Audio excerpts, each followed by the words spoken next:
Thank you, Program Director, Minister Ibrahim Patel, Your Excellency President Luis Lula da Silva, Your Excellency Prime Minister Narendra Modi, Honorable Ministers and business leaders, and Your Excellency President of the New Development Bank, Ms. Dilma Rousseff. I greet you all, and it's a great honor to have this opportunity to participate in this leaders' session of the BRICS Forum. I particularly want to thank Mr. Sim Tshabalala for the report that he has just given, and particularly underline and appreciate the message that is coming from all of you as business leaders about the immense opportunities that you see in investment across the BRICS countries. The BRICS group of countries exists not only to strengthen government-to-government relations, but also to forge stronger ties between the peoples of our 5 nations. It is for this reason that several bodies have been established since the BRICS was formed to enable cooperation across society, be it in business, be it in political parties, be it in the social sector, and also in the sporting sector. The BRICS Business Council is a vital and vibrant platform for strengthening economic ties between our respective countries and in forging common perspectives on inclusive economic growth and development, as we have heard from the report that has just been tabled by Mr. Tshabalala. The changes that have taken place in BRICS economies over the past decade have done much to transform the shape of the global economy. Together, the BRICS countries make up a quarter of the global economy. They account for a fifth of global trade and are home to more than 40% of the world's population. This agglomeration of these 5 countries has a major impact on various aspects of the global activity and life. As we celebrate the 15th anniversary of BRICS, trade between BRICS countries totaled some $162 billion last year. Foreign investment has played an important role in the growth of BRICS economies. Total annual foreign direct investment into BRICS countries is 4 times greater than it was 20 years ago. However, the new wave of protectionism and subsequent impact of unilateral measures that are incompatible with WTO rules undermine the global economic growth and development. We therefore need to reaffirm our position that economic growth must be underpinned by transparency, by inclusiveness. It must be compatible with a multilateral trading system that supports a developmental agenda, the type of developmental agenda that the 5 countries that are members of BRICS have embraced right from the onset. We require a fundamental reform of the global financial institutions so that they can be more agile and responsive to the challenges facing developing economies.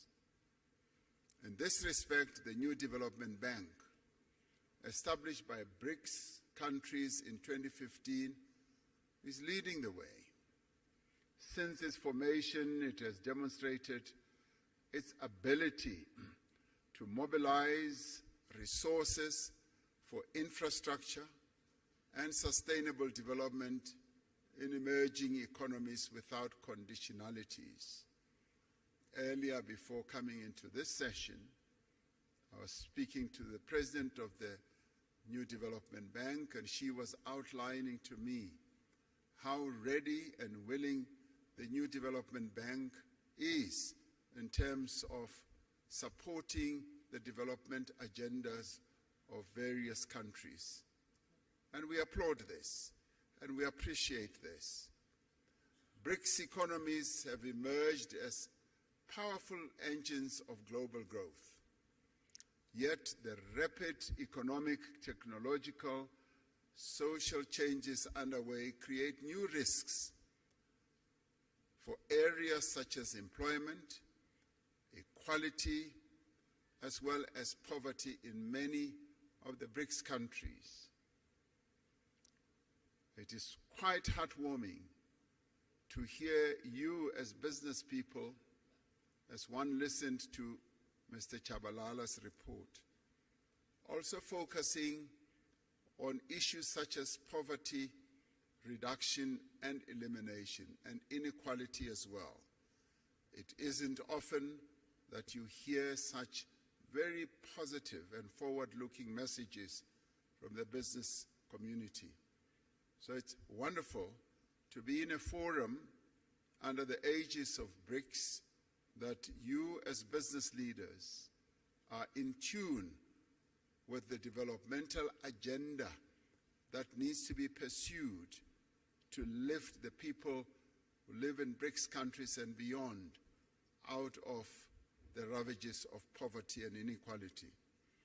We therefore call on the business community to join hands with us to identify solutions to these and many other challenges affecting our respective economies. From a South African perspective, there is massive untapped potential for investment in our country and indeed on the African continent as well. In recognition of this potential, the theme for this 15th BRICS Summit is BRICS and Africa, the partnership for mutually accelerated growth, sustainable development, and inclusive multilateralism. Africa is a continent of great opportunity in industrialization process in a variety of sectors. This continent is rich in the critical minerals that will drive business success in the 21st century.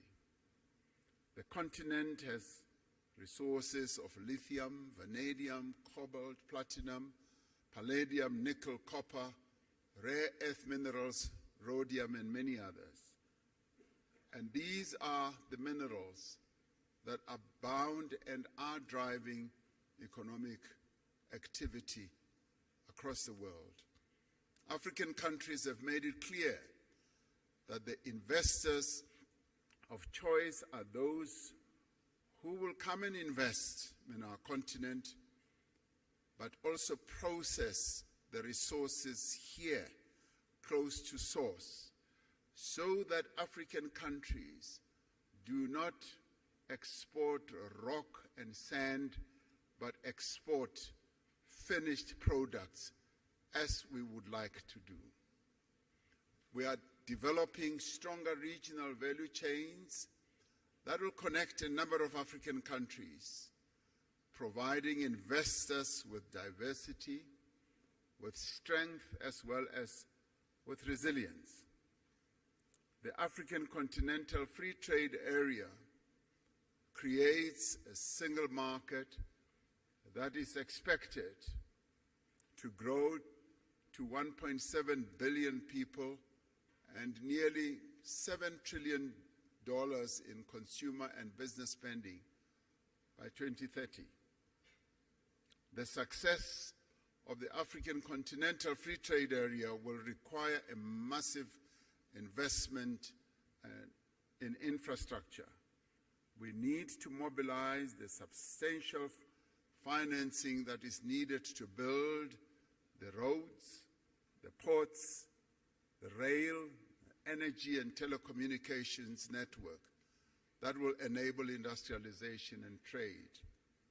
It is also pleasing to hear that you, as the business community, you also see this area as opportunities that you can invest in. Growth in African economies will be driven in the main by small and medium enterprises. This requires focused as well as effective support to these businesses. It is important that specific financing be directed also to women-owned businesses so that they can harness the benefits of the continental free trade area.